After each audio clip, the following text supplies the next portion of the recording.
Quelle solution pour rendre effectif l'enseignement du civisme dans les établissements du primaire à l'université au Burkina Faso? La question est au centre d'une réflexion qui se mène à Ouagadougou à partir d'une étude qui a fait le diagnostic de l'incivisme en milieu scolaire. Bonjour à tous et bienvenue aux informations de la mi-journée sur la télévision du Burkina. Un excellent appétit si vous êtes à table. 700 millions de francs CFA, c'est le montant révisé de la convention du programme d'appui à la politique sectorielle d'enseignement et de formation technique et professionnelle pour la mise en œuvre de 16 structures issues de 6 ministères pour améliorer le niveau de connaissances et de compétences des jeunes au Burkina Faso. La signature de convention entre le ministère en charge de la jeunesse et les structures partenaires est intervenue ce matin. Souleymane Sanou Draman Guéné. Ainsi, les cordons de la bourse se délient pour le programme d'appui à la politique sectorielle d'enseignement et de formation professionnelle. Cette signature de convention porte sur un financement de plus de 700 millions de francs CFA. C'est un prolongement du protocole de financement commun entre 7 partenaires techniques et financiers européens.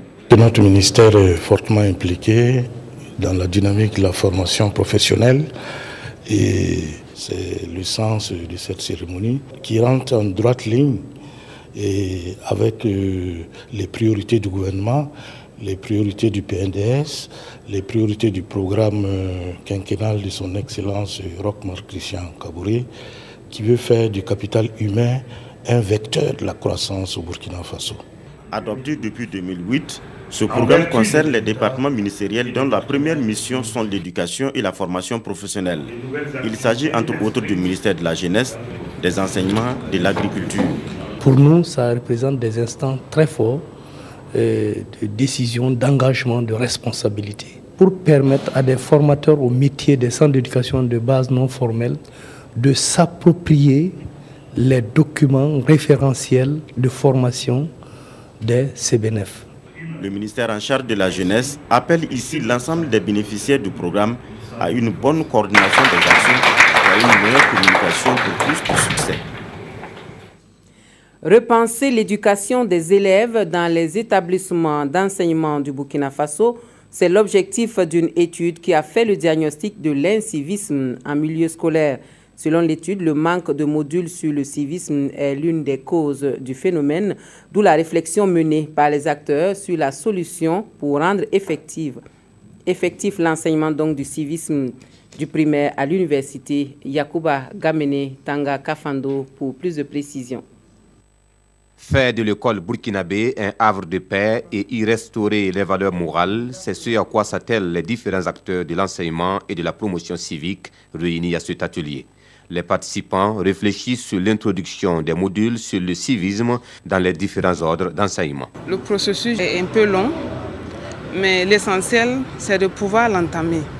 Nous l'entamons en collaboration avec les ministères en charge de la question de l'éducation. Nous avons déjà un premier pas avec le rapport diagnostic qui a été élaboré et qui a pu faire des recommandations sur la nécessité même d'introduire et de dynamiser là où c'est déjà enseigné l'enseignement du civisme dans les différents ordres d'enseignement. Le phénomène de l'incivisme va grandissant ces dernières années au Burkina Faso et au-delà de l'enseignement, c'est également par le comportement qui viendra la solution. Une chose est d'enseigner les questions du civisme, les questions de droits humains. Une autre chose aussi est par le comportement de ceux qui les enseignent, de ceux qui gouvernent, d'avoir donné ce symbole. Et je crois que nous sommes conscients, et si vous avez suivi le discours du chef de l'État, il a été fait appel à tout le monde, que vous soyez ministre, ou que vous soyez directeur général, que vous soyez conseiller technique, c'est ensemble dans le comportement de chacun que nous devons. C'est une façon aussi d'enseigner.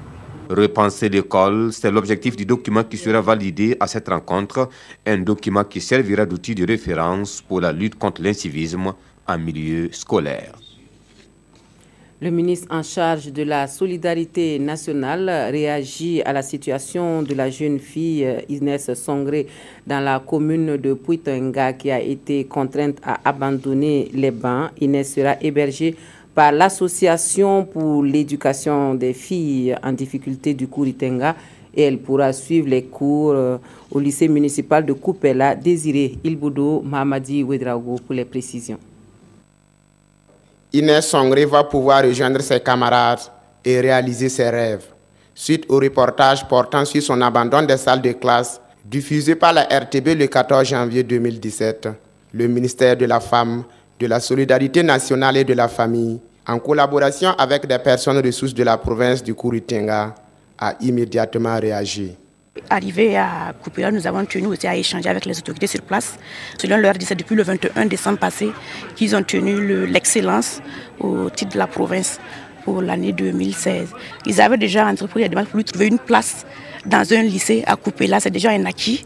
Et aussi, il y a un centre. C'est une association qui vient en aide aux jeunes filles, voilà, à Koupéla, qui va l'héberger. Donc elle sera là-bas pour pouvoir aller suivre les cours au niveau du lycée qui a été retenu pour elle. Mais c'est une élève que nous allons aussi suivre de près pour la suite. Voilà, les années à venir, c'est sûr que nous allons aussi l'accompagner pour sa scolarisation. Cette décision vient soulager la mère de l'élève Inès Songré. Je remercie tous ceux qui m'ont aidé pour que mon enfant reprenne les cours. Vraiment, les mots me manquent. Selon la directrice régionale en charge de la femme du Centre-Est, d'autres actions humanistes sont en perspective en vue de soutenir Madame Songré dans la gestion de sa famille. Voilà, Inès Songré pourra ainsi poursuivre son rêve d'être médecin et ce forum des métiers est une opportunité offerte aux élèves pour cerner la qualité et la richesse des ressources et possibilités en matière d'emploi. L'initiative est des Rotary de Ouagadougou, des Rotary Club donc de Ouagadougou qui veulent ainsi contribuer à réduire l'échec scolaire. L'événement a drainé de nombreux élèves de la capitale samedi dernier au lycée Marienne Gwabi de Ouagadougou. Salifou Belem Mounira Kéré. Les différents secteurs d'emploi et de formation, objet de cette séance d'explication des Rotary Club de Ouagadougou aux élèves du lycée Marienne Gwabi. Il s'agit pour l'association d'aider les jeunes diplômés à opérer un bon choix tout en tenant compte de leurs désirs, capacités et aptitudes pour construire leur avenir. C'est vraiment un certain nombre de personnels que nous avons réussi à mobiliser, qui sont là aujourd'hui pour expliquer leur parcours un peu et aussi, comme on dit, les réalités du terrain, les difficultés du marché, en espérant inspirer les élèves et peut-être les aider à mieux s'orienter. Ce forum des métiers vient en appui au Centre national d'information, d'orientation scolaire, professionnelle et des bourses SIOS-PB. Une activité à encourager selon le représentant du parrain qui félicite les initiateurs pour la tenue de cette activité. On ne peut pas aller sur le marché du travail sans avoir au préalable des compétences, des connaissances. De notre point de vue aussi, cette activité va permettre aux jeunes d'avoir beaucoup plus de chances pour être insérés. Le forum des métiers des clubs Rotary de Ouagadougou se veut être une possibilité aux jeunes de bâtir un parcours positif qui repose sur leur choix. La présente édition se déroule au lycée Marienne Gwabi. Plus de 150 élèves issus de 10 lycées et parents d'élèves sont attendus. Et le froid est encore là et il faut se protéger. Et c'est en ce moment où les vendeurs de pullovers et autres accessoires se frottent les mains. Les clients, eux, se plaignent des prix un peu trop élevés à leur goût, mais il faut bien, on n'a pas le choix. Tour d'horizon donc de quelques points de vente de pullovers et autres doudounes à Ouagadougou avec Adama Guiti, Fanta Kando, avec la complicité de Bouma Ernest Nebié. Des habits pour se protéger du froid. Ici, il y en a de plusieurs modèles et qualités. Nous sommes au marché de Gonguin à Ouagadougou. Moussa Nikema fait de la vente de friperies son activité depuis une vingtaine d'années. Les mois de décembre, janvier et février constituent pour lui une période de vache grasse. Comme c'est se protéger, ça fait que les gens viennent payer. Moi, je peux vous dire que, des fois, une fois qu'il y a la fraîcheur, moi, je peux vendre 10 à 12 pulls, des fois plus. Surtout au niveau des enfants. Le vent sec, froid et poussiéreux de l'harmattan peut être source de plusieurs maladies infectieuses. Pour se protéger, la population se tourne donc vers les pullovers et autres vêtements contre le froid. Je suis venu chercher les pulls, comme il y a trop de fraîcheur, pour me protéger. La fraîcheur qu'on vit actuellement n'est pas ça, il y a trop de vent, pour se protéger contre les bronchures, la pneumonie, tout ça là. Je suis venue pour payer des pantalons pour ma petite fille. Parce qu'il y a la fraîcheur, il y a trop de maladies. Je dois la protéger. Pull, blouson, chapeau, écharpe, tout y passe en ce moment. Pour ce qui est des prix, clients et vendeurs apprécient différemment. Les prix sont bien pour les vendeurs, mais pas pour les clients.